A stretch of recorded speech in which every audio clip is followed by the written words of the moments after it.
ইরানে ৯০০ কেজির bunker buster বোমা দিয়ে যুক্তরাষ্ট্রের হামলা। ইরানের বিশাল এক বিস্ফোরণের ভিডিও শেয়ার করেছেন মার্কিন প্রেসিডেন্ট ডোনাল্ড ট্রাম্প। মিডিয়া রিপোর্টে বলা হয়েছে, মঙ্গলবার অর্থাৎ ৩১শে মার্চ ভোরে ইস্পাহান শহরে এই বিস্ফোরণের ঘটনা ঘটেছে। ভিডিও ফুটেজে দেখা গেছে, একের পর এক বিস্ফোরণের পর ভয়াবহ অগ্নিকাণ্ডে রাতের আকাশ কমলা রঙে পরিণত হয়েছে। তবে এই ভিডিও সম্পর্কে বিস্তারিত কিছু বলেননি ট্রাম্প। বিভিন্ন মিডিয়া দাবি করছে, ইস্পাহানে গোলাবারুদের ডিপোতে মার্কিন এবং ইসরায়েলি বাহিনী যৌথ হামলা চালিয়েছে। ইস্পাহান শহরটিতে ২৩ লাখ ইরানির বসবাস এবং সেখানে বদর সামরিক বাহিনীর বিমান ঘাঁটি রয়েছে।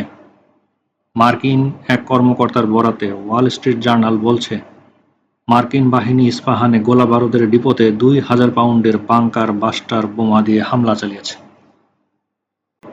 তবে এই হামলায় কী পরিমাণ ক্ষয়ক্ষতি বা হতাহতের ঘটনা ঘটেছে সে সম্পর্কে বিস্তারিত কিছু তাৎক্ষণিকভাবে জানা যায়নি।